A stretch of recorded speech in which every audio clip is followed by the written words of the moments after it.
My name's Carson Wilson, 35 years old, and I've poured my heart and soul into my dad's plumbing business since I was 20. While my younger brother Marcus went off to college, I stayed behind helping transform our family's small operation into a thriving company serving half the county. I sacrificed everything, college, travel, even relationships, believing that someday this business would be mine. Then came that dinner when Dad announced his retirement, looked me straight in the eyes, and told everyone that my MBA-holding brother would take over.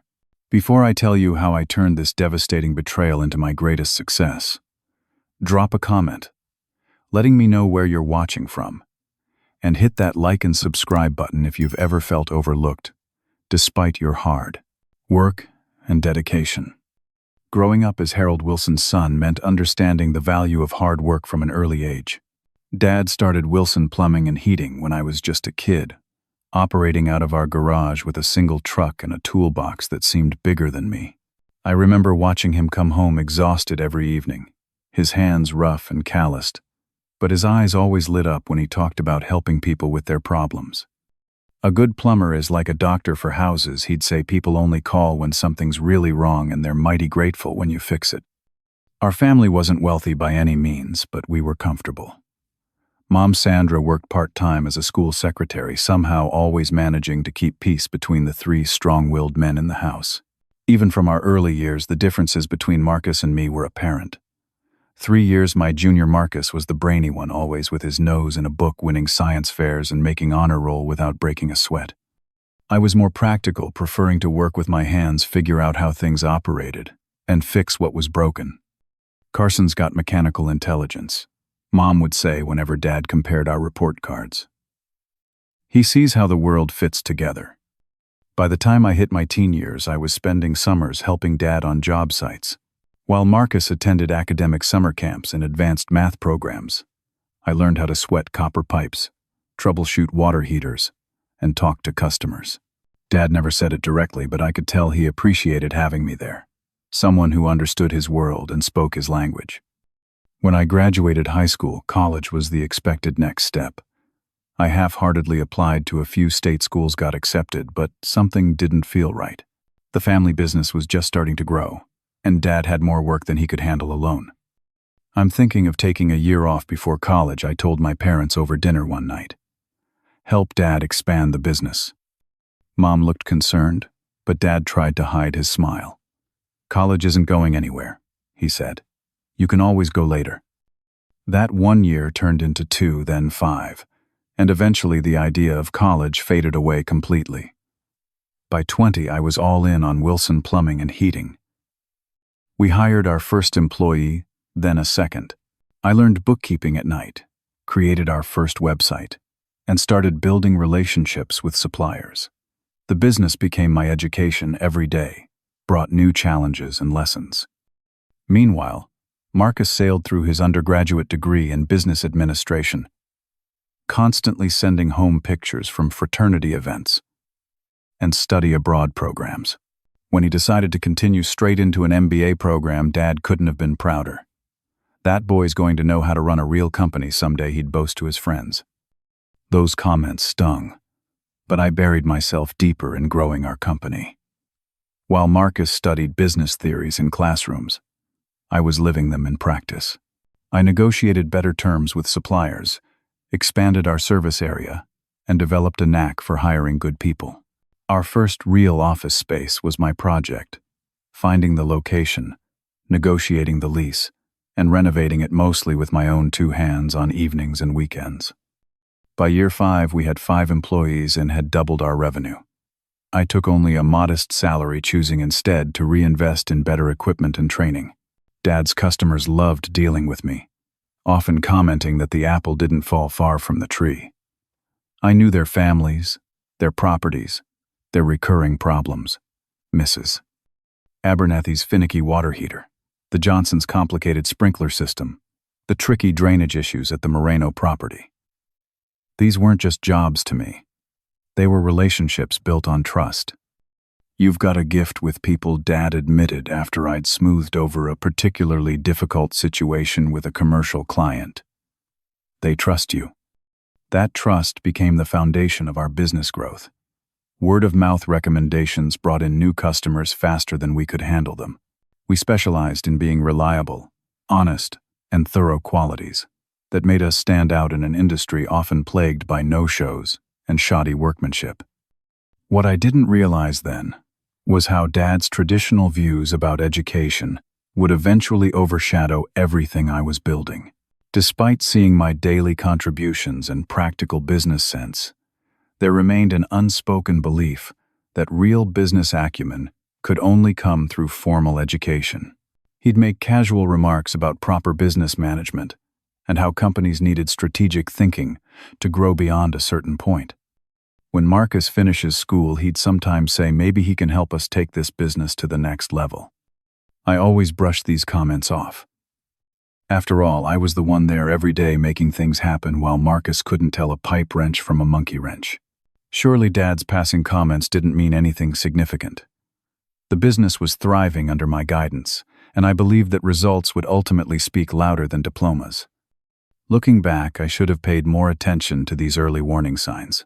The foundation for what would later become the greatest betrayal of my life was being laid brick by brick, disguised as casual praise for my brother's academic achievements. But at the time, I was too busy building what I thought was my future to notice the cracks already forming in that foundation. The next decade flew by in a blur of expansion, challenges, and triumphs. What had started as a small family operation with a handful of clients transformed into Wilson Plumbing, Heating, and Cooling, a respected name throughout the region with 25 employees and a fleet of service vehicles. I was at the center of it all, working 60 to 70-hour weeks, learning new skills and pushing us forward. My 25th birthday present to myself was hiring Bill Garner, a master plumber with 30 years of experience who became my mentor and right-hand man. "I've worked for plenty of plumbing outfits," Bill told me after his first month, "but never one where the boss's son works harder than everyone else." Bill brought in valuable knowledge and helped train our growing team of technicians. Then came Diane from the local technical college's office administration program, sharp as a tack and organized beyond belief. She overhauled our scheduling system, created a proper filing system for our contracts, and eventually became our office manager. Frank and Hector joined as apprentices, growing into skilled technicians under Bill's guidance. We became a family of sorts, celebrating birthdays with cake in the break room, and helping each other through personal hardships. Innovation became my specialty. While Dad had built a solid business on residential service calls, I saw opportunities everywhere. I created our first maintenance contract program, offering customers peace of mind through regular system checks at discounted rates. This not only provided steady, predictable revenue, but also caught potential problems before they became emergency calls. "This is just common sense," I explained to Dad when he seemed hesitant. "We're giving customers a discount on services they'd eventually need anyway, while creating year-round work for our team instead of just being busy during breakdowns." The program took off eventually, accounting for 30% of our annual revenue. Next came our emergency response team, 2 technicians, always on call to handle after-hours emergencies with guaranteed 2-hour response times. We charged premium rates for this service, but customers gladly paid for reliability when their basement was flooding at 2 in the morning. Our reputation continued to grow. I personally attended local business networking events, joined the Chamber of Commerce, and became involved in community initiatives. My face became synonymous with Wilson Plumbing, appearing in our local newspaper ads, and eventually on billboards around town. "When your pipes won't behave, call Carson at Wilson's" became our catchphrase. The commercial side of the business expanded significantly under my direction. I secured contracts with 3 apartment complexes, 2 shopping centers, and eventually the local hospital accounts that brought in steady, substantial income. These weren't easy wins. They came through persistent relationship building and proving our reliability time after time. Through it all, I kept reinvesting in the company. While Dad had begun taking longer vacations and reducing his hours, I maintained a modest lifestyle, driving the same truck for years and living in a small rented house. Every extra dollar went back into better equipment, additional training, or expanded services. Marcus made occasional appearances during college breaks, usually for holiday dinners where he'd regale the family with stories of campus life and business theory concepts from his classes. He'd sometimes toss out terms like vertical integration and market penetration strategies, glancing at me with barely disguised condescension. When I'd talk about practical matters like our new hydrojetting equipment or the RIS's commercial water heater certification our team had completed. "You should take some business classes at the community college," he suggested once over Thanksgiving dinner, "just so you understand the big picture better." Dad nodded in agreement while I bit my tongue. The big picture I understood perfectly well was that our company had quadrupled in size under my guidance, without the benefit of textbook theories. As I approached my 15-year mark with the company, I began to think seriously about succession planning. Dad was nearing 65, mentioning retirement more frequently, and I naturally assumed that my years of dedication and proven results would make me the obvious choice to take over. I started having casual conversations with Dad about his timeline and vision for the future. "Let's see where things stand. When Marcus finishes his MBA," he'd say vaguely, "we'll need to consider what's best for the company's future growth." These responses confused me, but I chalked them up to Dad's reluctance to fully let go of his creation. I focused instead on continuing to build our customer base and improve our services. We expanded into smart home water monitoring systems, eco-friendly water heater options, and specialized commercial services. Each innovation strengthened my conviction that the business would eventually be mine. After all, I had been there from the early days, sacrificing my own education and personal life to build something substantial. The idea that anyone else, even my brother, might step in and claim the fruits of my labor seemed inconceivable. But as Marcus's graduation approached, subtle shifts began occurring. Dad started asking for more detailed financial reports. Board meetings that had once been informal discussions over lunch became more structured, with Dad insisting we document everything properly. He began talking about corporate governance and succession planning in abstract terms, never quite addressing the elephant in the room who would take over when he stepped down. I should have pressed harder for clarity. Should have made my expectations explicit. Instead, I assumed that 15 years of sweat equity spoke for itself. This misplaced confidence would soon be shattered in ways I couldn't have imagined. Marcus returned to town with his freshly printed MBA degree and an attitude that immediately set my teeth on edge. Dad arranged a company-wide meeting to introduce him as our new Director of Business Development, a position created specifically for him. Marcus brings a wealth of modern business knowledge that will help take Wilson Plumbing to the next level. Dad announced to our employees, many of whom exchanged confused glances. These were people who'd worked alongside me for years, who knew my dedication and capabilities. The awkward silence in the room spoke volumes. I tried to be welcoming despite my reservations. "Looking forward to showing you the ropes," I told Marcus, after the meeting, extending an olive branch. He smiled, that confident smile that had always irritated me. "I think I'll be showing you a few new ropes, big brother. Things have changed since you learned the business." That comment set the tone for what would follow. Within his first week, Marcus had criticized our outdated billing system, questioned our pricing structure, and suggested a complete rebranding. His proposals came in glossy presentations filled with charts, graphs, and business jargon that impressed Dad, but had little connection to the realities of our day-to-day operations. "We need to pivot to a more scalable business model," Marcus declared during a family dinner, barely touching the meatloaf Mom had prepared. "The current structure limits our growth potential. We've grown 20% year over year for the past 3 years," I countered. "Our customers value reliability and personal service over flashy marketing." Dad looked between us, then sided with Marcus. "Carson, sometimes you need to see the bigger picture. Marcus has studied modern business practices." This pattern repeated itself over and over. Marcus would propose changes based on theoretical models he'd studied with little understanding of our industry or customer base. Dad would support him, increasingly dismissing my practical objections as resistance to change or limited thinking. One particularly disastrous example came when Marcus decided to overhaul our scheduling system. Against my advice, he implemented expensive software that was designed for much larger corporations with completely different service models.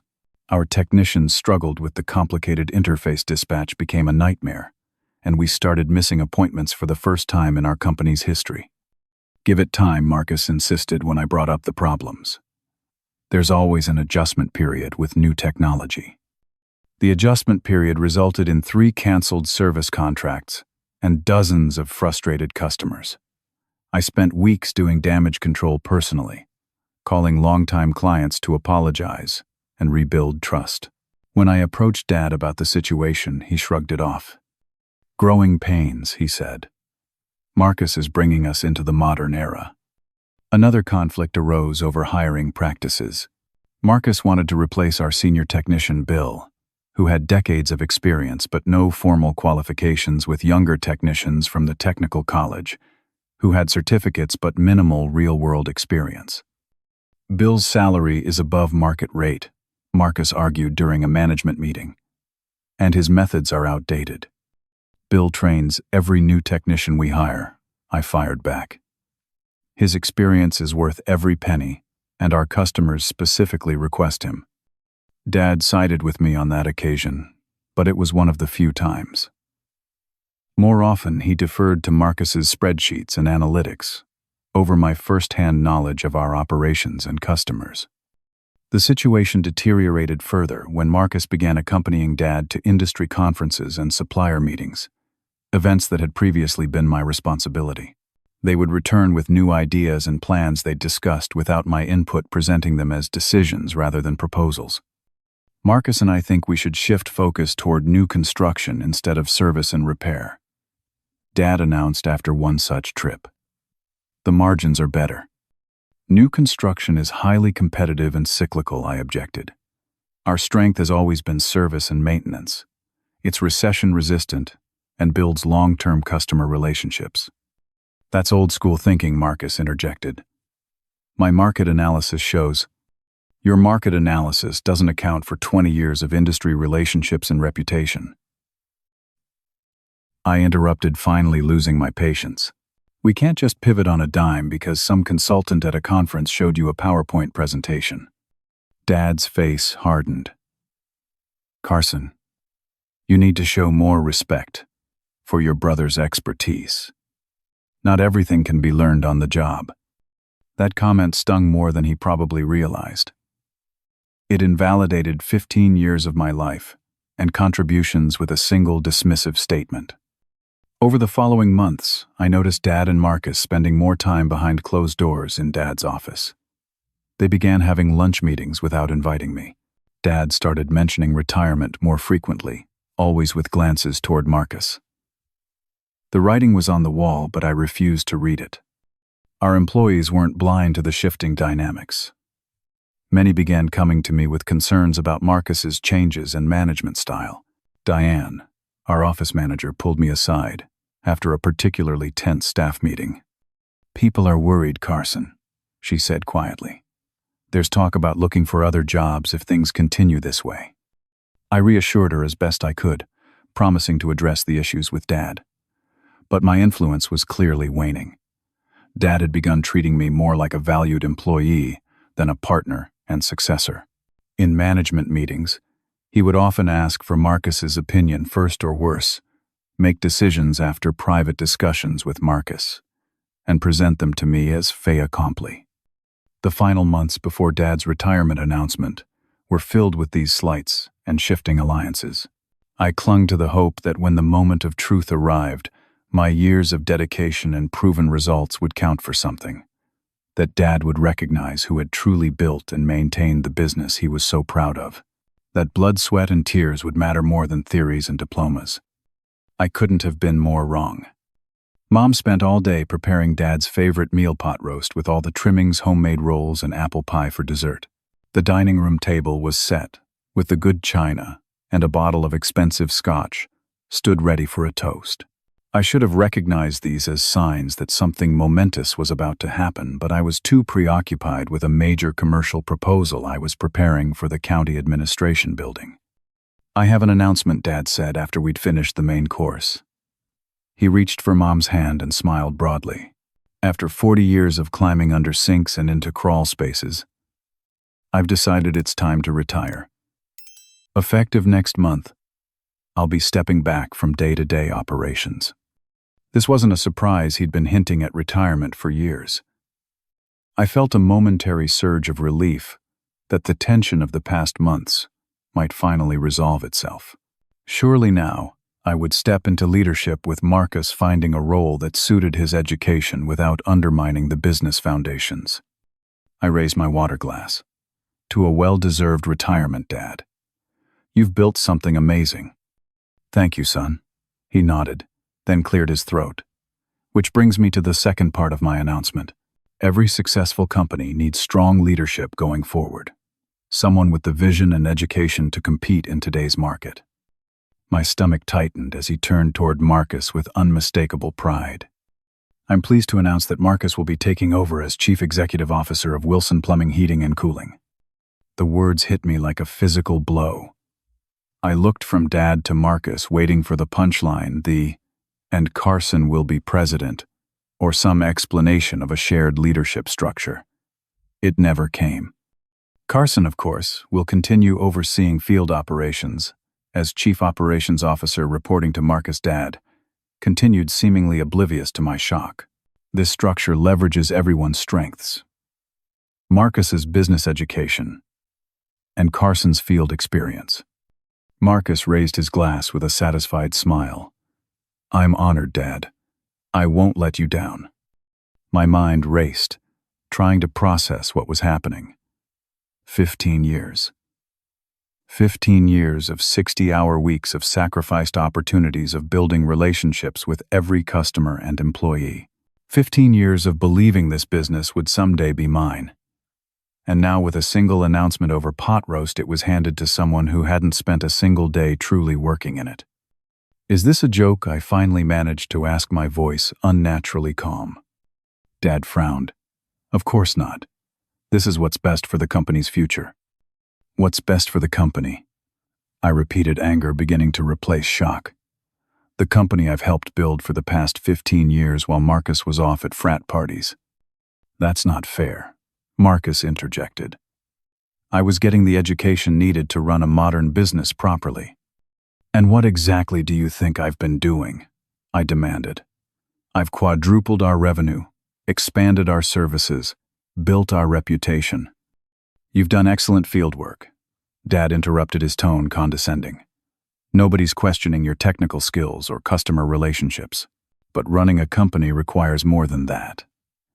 It needs strategic vision, financial acumen, modern management techniques, all of which I've demonstrated daily," I argued, my voice rising despite Mom's nervous glance.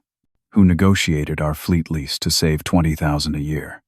Who developed the maintenance program that stabilized our winter income? Who secured the hospital contract?" Everyone said was impossible.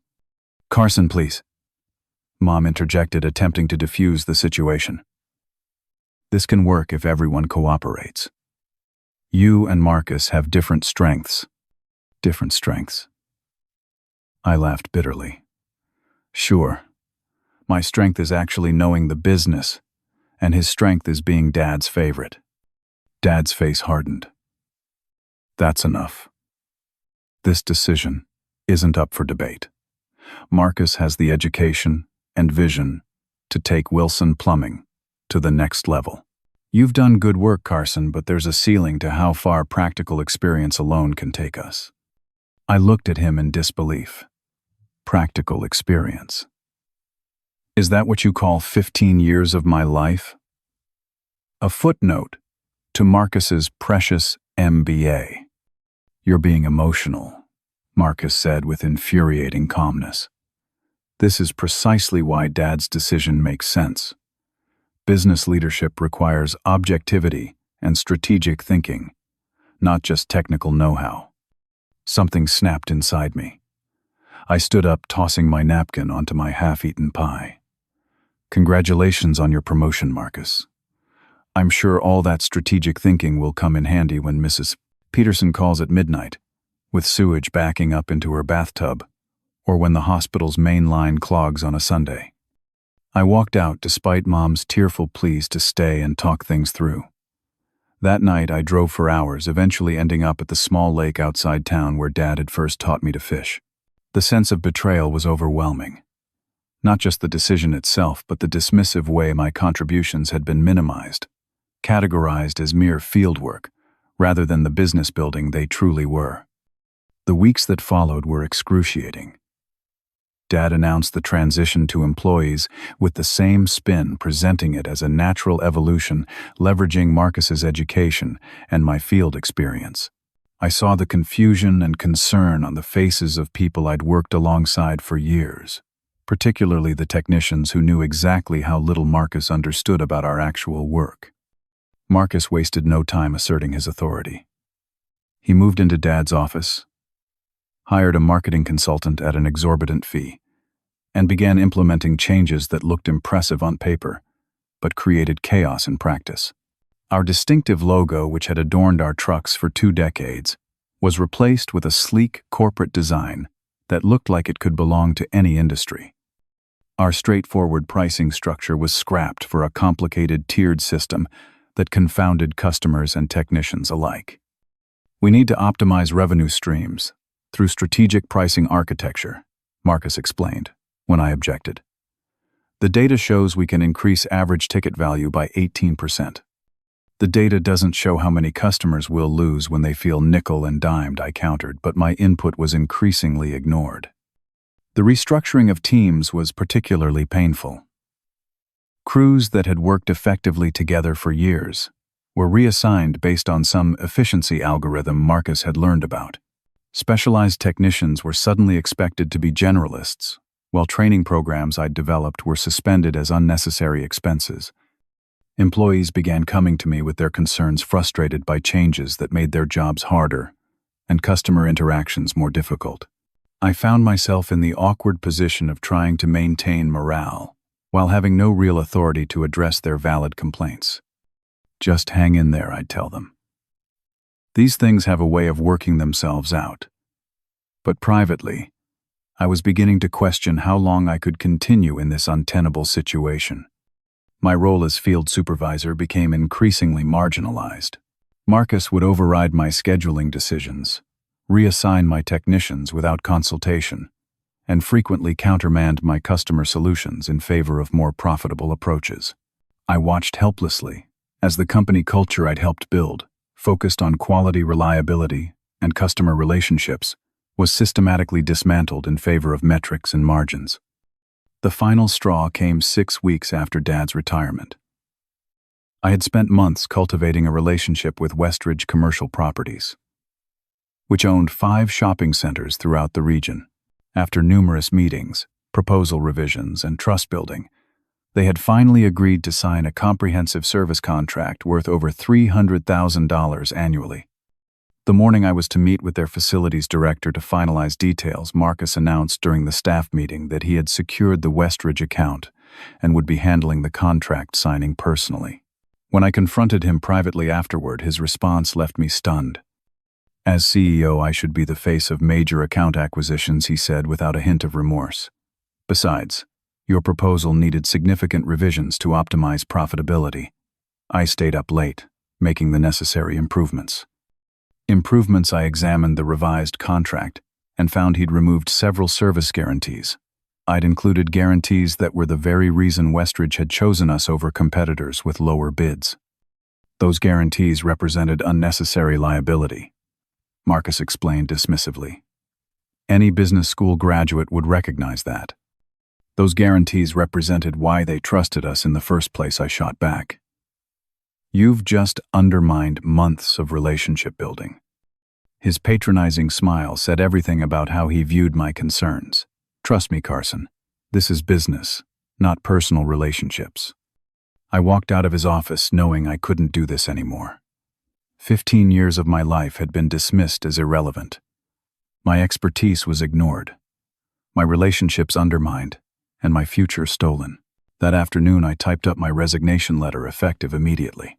I placed it on Marcus's desk while he was at lunch, cleared my personal items from my office, and walked out the door of Wilson Plumbing for what I thought would be the last time. The first week after quitting was the darkest period of my adult life.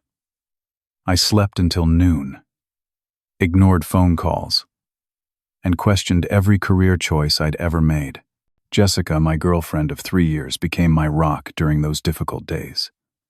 A nurse practitioner with a pragmatic outlook on life, she refused to let me wallow in self-pity. "You built that business once," she reminded me while forcing me out of bed one morning.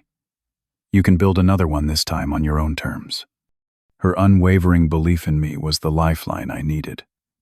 After a week of what she tactfully called processing time, she sat me down at our kitchen table with a legal pad. "Options," she said simply. "Let's list them." We considered everything: relocating to another town, switching careers entirely, even applying to college to finally get that degree Dad seemed to value so highly. But each time we circled back to the same truth: plumbing wasn't just what I did, it was who I was. I understood the business inside and out. I had relationships with customers, suppliers, and employees that represented 15 years of trust building. My phone rang constantly that first week, mostly concerned calls from Wilson Plumbing employees wondering what had happened. Bill Garner, our master plumber who'd mentored me for years, showed up at my door on day 3. "Place is going to hell without you," he stated bluntly, declining my offer of coffee. "Marcus implemented some new service protocol that's adding 2 hours to every job. Customers are complaining, technicians are frustrated. I'm giving my notice tomorrow." "Don't quit because of me, Bill," I protested. "You've got retirement coming up in a few years." Bill snorted. "I'm not quitting because of you. I'm quitting because working there has become impossible. Thought you might want to know I'm available if you're planning what I think you're planning." His confidence in my next move before I'd even decided on it myself was the push I needed. The next morning I called my bank and inquired about small business loans. I had savings. 15 years of modest living and careful investing had left me with a substantial nest egg. But starting a new plumbing company would require significant capital investment. The loan officer, fortunately, had been a Wilson Plumbing customer for years. Carson Wilson striking out on his own. I'd call that a solid investment. "Let's see what we can do." Within 2 weeks, I'd secured financing, found a small commercial space to lease, and begun the paperwork to establish Carson's Plumbing and Heating. Jessica helped design a simple but distinctive logo, and I placed orders for 2 service trucks. Bill officially came on board as my first employee, bringing with him his decades of experience and impeccable reputation. "I can make some calls," Bill offered. "There are at least 3 other guys ready to jump ship if you're hiring." I hesitated, not wanting to actively poach employees from my father's company, despite everything that had happened. "Let's start small," I decided. "You and me, and we'll grow organically." The ethical dilemma regarding customers was more complex. These were people I'd built relationships with over 15 years. Many had my personal cell number and had come to expect my direct involvement with their properties. Legally, I couldn't solicit Wilson Plumbing customers directly. I'd signed a standard non-compete years ago, though its enforceability was questionable given the circumstances of my departure. After consulting with a business attorney, I decided on a middle path. I wouldn't actively recruit Wilson customers, but I wouldn't turn them away either. I sent a simple professional email to my personal contacts, announcing my new venture, framing it as an "for your information" rather than a solicitation. The response was immediate and overwhelming. My phone began ringing with property managers, homeowners, and business clients, expressing support and inquiring about services. Many were frank about their dissatisfaction with recent changes at Wilson Plumbing. "That new pricing system is incomprehensible," complained the manager of an apartment complex I'd serviced for years. "And they sent a different technician each time who had to be brought up to speed on our specific systems. When can you fit us in?" My first major commercial client came from an unexpected source. Westridge Commercial Properties, the account Marcus had hijacked, called 3 weeks after I opened my doors. "The contract they presented wasn't what we'd discussed with you," their facilities director explained. When we tried to negotiate back to the original terms, they became inflexible. We'd prefer to work with someone who stands behind their promises.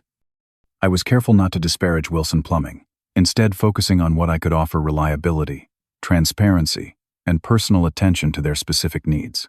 By the end of our meeting, I'd secured a modified version of the original contract, a massive win for my fledgling company. The phone call from Marcus came that same evening. "You're poaching our clients," he accused without preamble. "That's a violation of your non-compete, and possibly illegal." "I haven't solicited anyone," I replied calmly. "Clients are making their own choices based on the service they receive." Dad's livid Marcus continued. "He says you're trying to destroy what he built out of spite."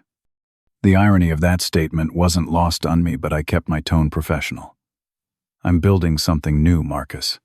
If Wilson Plumbing is losing customers, perhaps look at why they're choosing to leave, rather than blaming me for their decisions." He hung up without responding.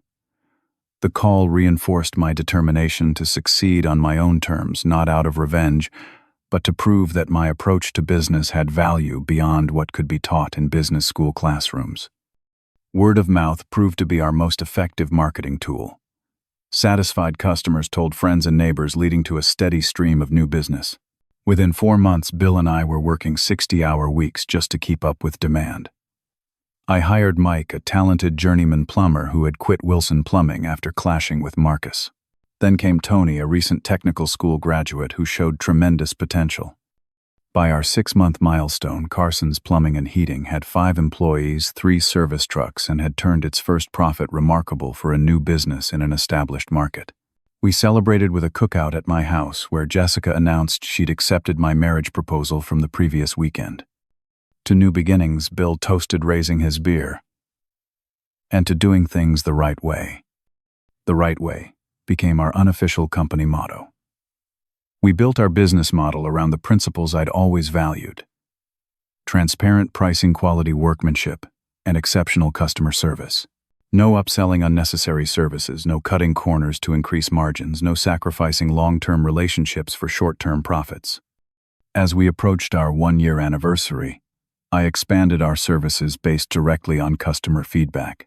Many had requested we add HVAC maintenance to our offerings, so I invested in sending 2 technicians for certification and brought in an experienced HVAC specialist to lead that division. Our company grew to 12 employees, with Diane joining as office manager after finally getting fed up with conditions at Wilson Plumbing. "It's night and day," she told me her first week. "The atmosphere here reminds me of the old days before all the changes." I created a company culture intentionally different from what Marcus had implemented at Wilson.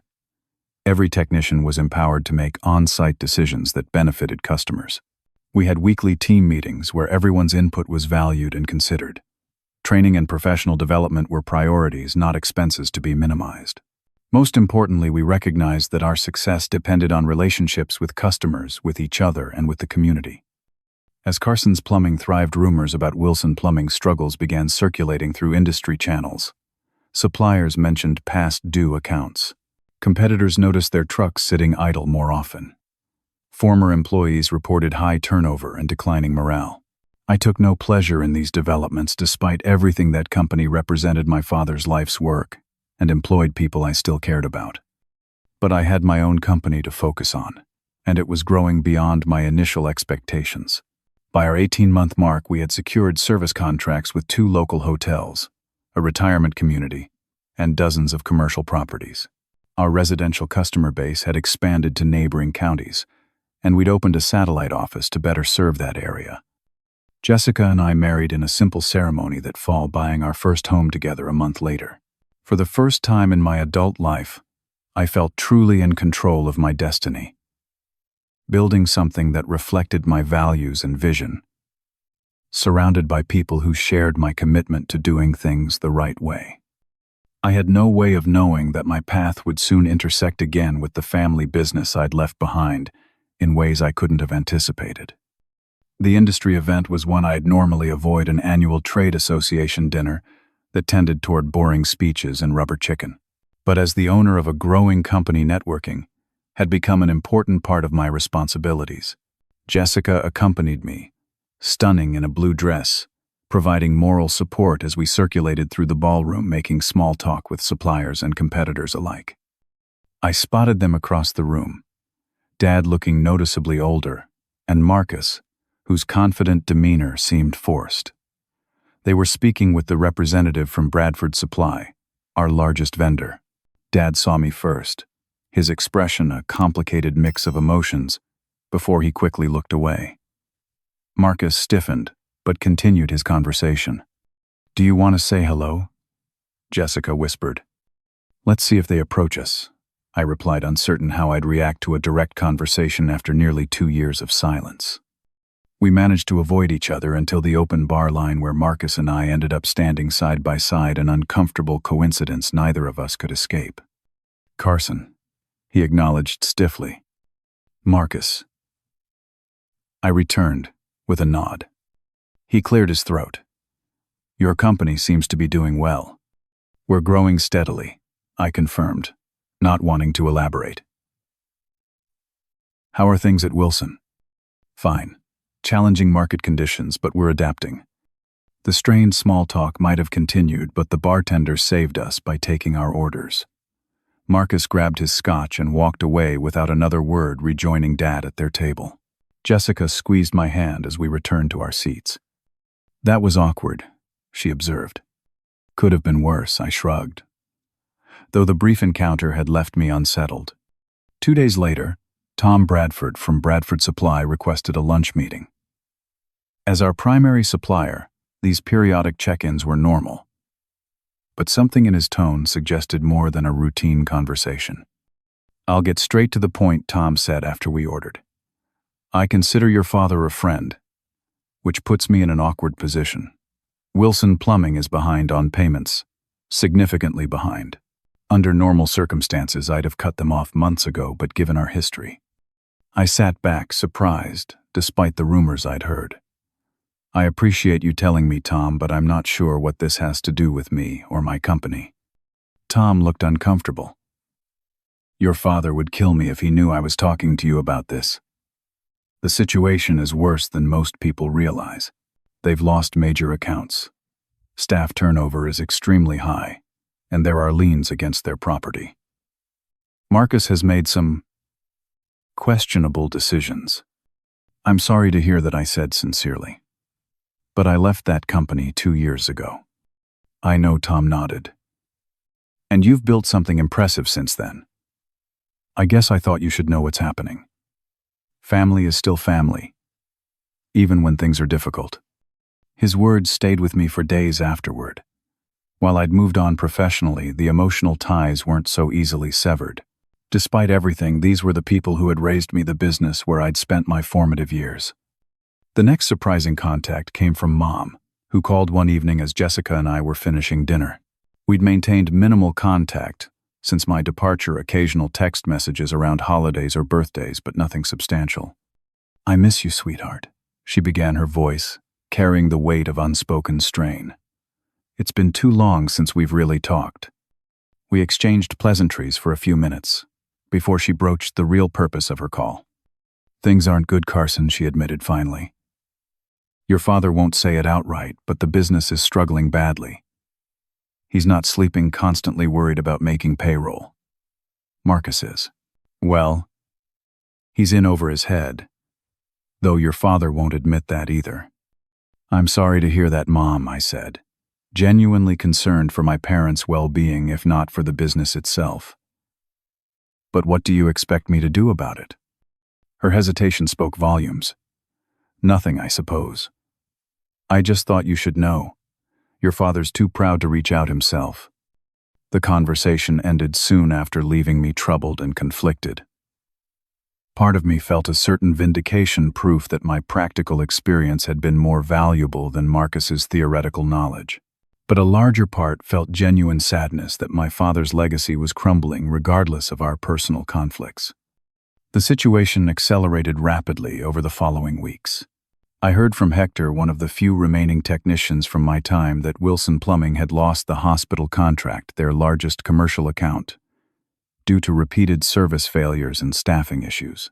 3 days later, their primary lender called me fishing for information about the company's stability before making decisions about outstanding loans.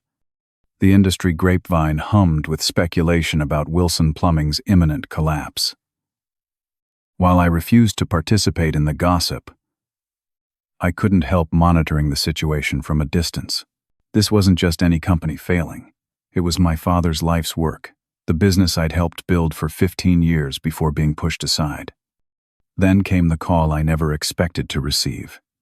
"Carson, it's Dad," came the gruff voice I hadn't heard in almost 2 years. "Do you have a few minutes to talk?" We agreed to meet at a diner outside town, neutral territory away from curious eyes.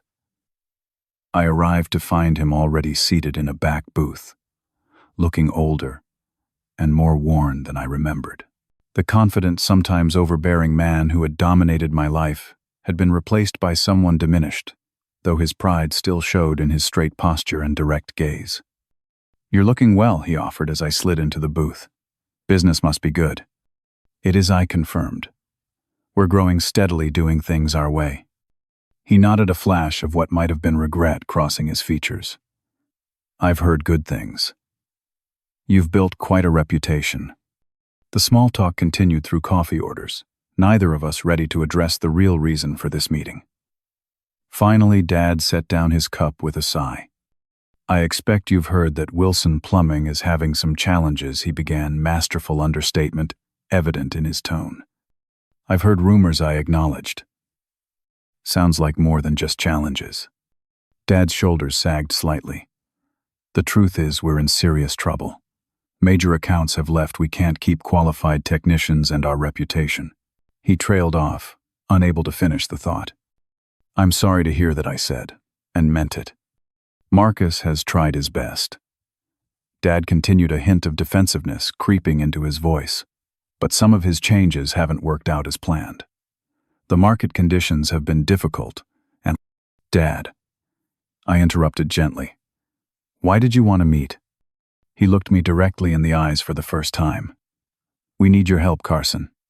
The business won't survive much longer without significant changes." Despite anticipating this might be coming, the actual request still caught me off guard. "What exactly are you asking for?" "We'd like you to come back," he said simply. "Help us right the ship." As what another field supervisor reporting to Marcus. Dad had the grace to look uncomfortable. As a consultant initially, to help identify where we've gone wrong and how to fix it. I let out a humorless laugh. "A consultant. To fix problems I warned you about 2 years ago before I left." "I know it's a lot to ask, given how things ended," Dad acknowledged. "But this is still a family business. And despite everything, we're still family." "Does Marcus know you're here?" I asked. Dad nodded reluctantly. "It was actually his idea, though it wasn't easy for him to suggest it. He's meeting us here shortly to discuss details." As if on cue, the diner's door opened, and Marcus walked in. He spotted us and approached his designer suit, looking out of place in the casual setting. The confidence that had once bordered on arrogance was noticeably diminished. "Carson," he greeted me with a tight nod, sliding in beside Dad. "Marcus." An uncomfortable silence descended as Marcus studied the menu without really seeing it. Finally, he set it aside with a sigh. "I'm sure Dad has explained our situation." He began, his tone more subdued than I'd ever heard it. "We need someone who understands the operational side of the business, who has relationships with the customers, and knows how to rebuild our reputation." "And you think that's me?" I asked. "After you pushed me out and dismantled everything I built." Marcus flinched, but didn't argue the point. "We've made mistakes," he admitted. "I've made mistakes. It turns out running a plumbing company isn't quite the same as the case studies we analyzed in business school." Imagine that I couldn't resist saying. Dad intervened. "We're not here to rehash the past, Carson. We're looking for a way forward that preserves the business and the Wilson name." "What exactly are you proposing?" I asked, curious, despite my reservations. They outlined their idea, I would come on as a special consultant to help restructure operations, rebuild customer relationships, and train new technicians. Marcus would remain CEO, but would value my input on major decisions. There was talk of a generous consulting fee and potential profit sharing once the company returned to profitability. What was notably absent was any acknowledgement of the fundamental mistake they'd made 2 years ago. No apology for dismissing my contributions or undermining my authority. No recognition that their current predicament was a direct result of choices made against my explicit warnings. "Let me make sure I understand," I said when they finished. "You want me to come back and fix the company that's failing under Marcus's leadership, but he'll still be in charge, and I'll be what an advisor he can ignore whenever he disagrees with me, just like before." "That's not fair," Marcus protested, though weakly. "This would be a true partnership." "A partnership doesn't have one partner as CEO and the other as a consultant," I pointed out. "That's just a power dynamic, where I have all the responsibility for fixing problems, but none of the authority to implement solutions." Dad leaned forward. "What would it take, Carson? Name your terms." I looked between them, my father desperate to save his legacy, and my brother humbled, but still unwilling to fully acknowledge his failure. Part of me wanted to walk away, to let them deal with the consequences of their choices.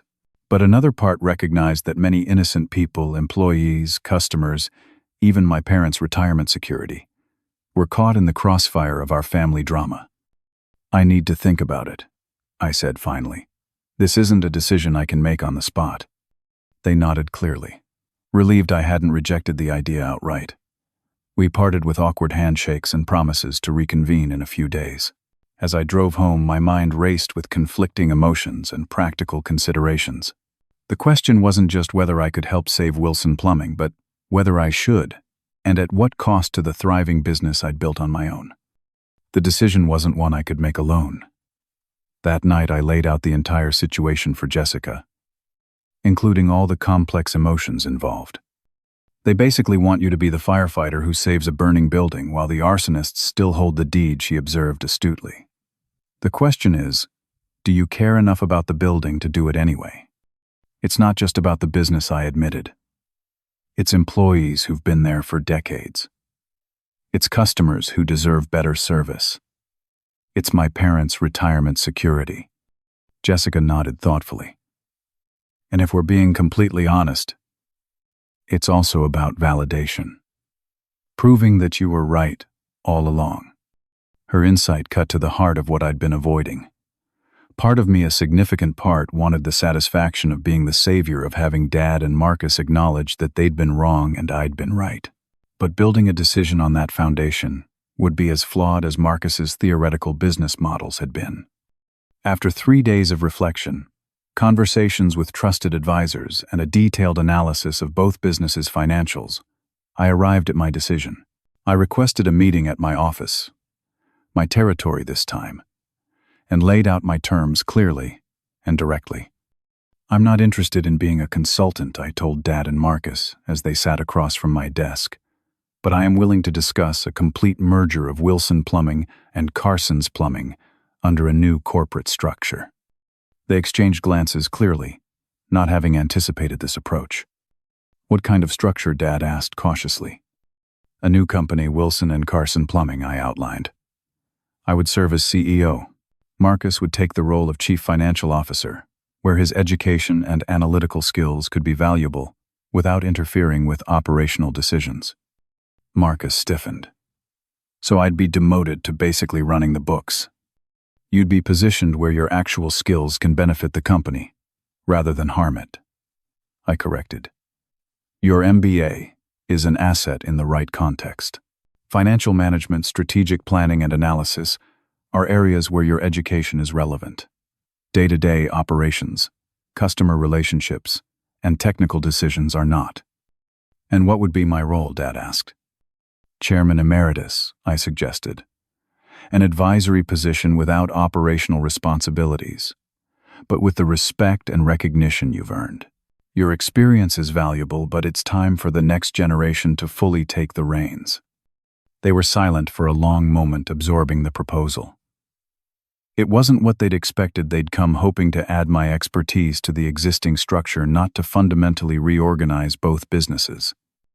We'd need to see detailed financials, valuation assessments. Marcus began slipping into business language as a defense mechanism. Already prepared, I replied, sliding folders across the desk. Independent valuation of both companies. Proposed organizational structure transition timeline. And integration plan. Take them home, review them with your accountant and lawyer. But understand, this is the only scenario in which I'd consider rejoining forces. Dad thumbed through the documents, his expression unreadable. You've thought this through thoroughly. I've had 2 years to think about what went wrong and how it could have been done differently, I said.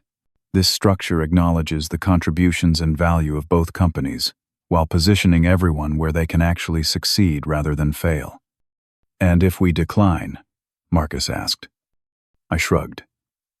Then nothing changes. You continue trying to save Wilson Plumbing, and I continue growing Carson's Plumbing.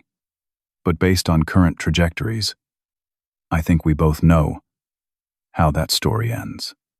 The reality of their situation hung in the air between us. They had few options left. Banks were restricting credit.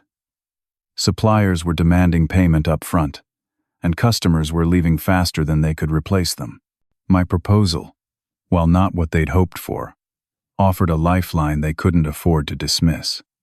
We'll review these and get back to you, Dad said finally, gathering the documents. 3 tense days later, they called to accept the terms with minor modifications.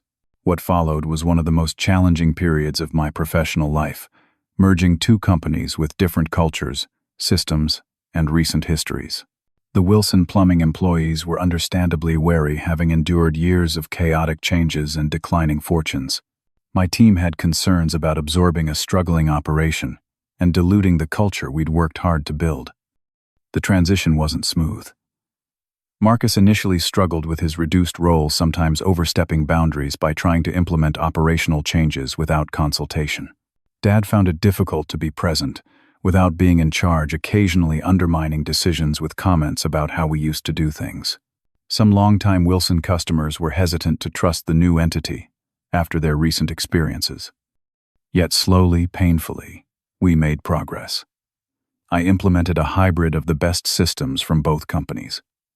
We retained the most skilled technicians from Wilson Plumbing and incorporated them into our team structure. Marcus, when focused on financial management rather than operations, demonstrated genuine talent for analyzing efficiency and identifying cost-saving opportunities without sacrificing quality. The most difficult relationship to rebuild was with Dad. Our weekly strategy meetings often became tense as old patterns reasserted themselves. His tendency to dismiss my ideas, my reactive defensiveness. The breakthrough came 4 months into the merger, after a particularly heated discussion about service vehicle replacement schedules. Why do you find it so hard to admit I might know what I'm talking about? I demanded in frustration after he'd dismissed my proposal without consideration. Dad was silent for a long moment, then sighed heavily. Because every time I do, it reminds me how badly I misjudged the situation 2 years ago. The simple admission, the closest he'd come to acknowledging his mistake, shifted something fundamental between us. It wasn't a full apology, but it was an acknowledgement that errors had been made. From that point forward, our interactions became less combative, more collaborative. He began asking questions instead of making pronouncements, seeking my perspective rather than challenging it. Marcus's evolution was more complicated. His identity had been so wrapped up in being the educated, business-savvy son that accepting a more limited role wounded his pride significantly. Our breakthrough came through an unexpected channel, a major hospital system requesting proposals for their facilities management contract. Marcus's financial analysis and my operational expertise combined to create a winning bid that neither of us could have developed alone. We make a decent team when we stay in our lanes, he admitted after we received the acceptance letter. Different strengths, I agreed. Echoing Mom's words from years earlier, though, with new understanding of what that actually meant. By our 1-year merger anniversary, Wilson and Carson Plumbing had stabilized financially and begun growing again. We had regained many of the commercial accounts lost during Marcus's tenure and expanded our residential service area. Most importantly, we had established a company culture that valued both practical experience and theoretical knowledge, recognizing that each had its place in a successful operation. The personal healing took longer than the business recovery. Dad never explicitly apologized for choosing Marcus over me for dismissing 15 years of my contributions, or for the pain his decision had caused. But his actions spoke volumes. The increasing respect he showed my opinions, his willingness to step back and let me lead the pride he expressed when introducing me as CEO to industry colleagues. Our family relationships would never be what they were before the betrayal. Some wounds leave permanent scars. But we found a new equilibrium, a professional respect that gradually allowed for personal reconciliation. Sunday dinners at my parents' home became regular events again, with Jessica and later our daughter Ella bringing new energy to family gatherings. Marcus and I developed a cordial relationship that occasionally even resembled the brotherhood we'd had as children. The lessons from this journey have shaped not just my professional approach, but my personal philosophy. I learned that recognition and validation often come from unexpected sources and rarely from those we most seek it from. I discovered that building something successful is the best response to being undervalued. Most importantly, I realized that while expertise and education both have value, neither is superior. They're simply different tools for different aspects of business and life. Today, Wilson and Carson Plumbing is the largest residential and commercial plumbing service in the region, with over 40 employees and a reputation for excellence. Dad has fully retired, spending winters in Florida and summers visiting grandchildren. Marcus has found his niche in financial management and strategic planning areas, where his education truly adds value. And I continue doing what I've always done best, building relationships, solving problems, and ensuring that quality and integrity remain at the core of everything we do. If you've ever been overlooked, undervalued, or betrayed by the people who should have recognized your worth, know that the best revenge isn't destroying what hurt you. It's building something better. Sometimes that means walking away and starting fresh. Sometimes it means finding a way to transform a painful situation into something stronger than what existed before. The key is recognizing your own value, even when others don't, and having the courage to stand firm in what you know to be true. I'd love to hear your stories of overcoming betrayal or finding success after being underestimated. Drop a comment below, sharing how you turned a painful experience into personal growth or professional achievement. Remember to like this video. If my story resonated with you, subscribe for more real-life experiences, and share with someone who might need to hear that sometimes being overlooked is just the push you need to build something truly remarkable. Thanks for listening. And remember, your worth isn't determined by other people's ability to see it.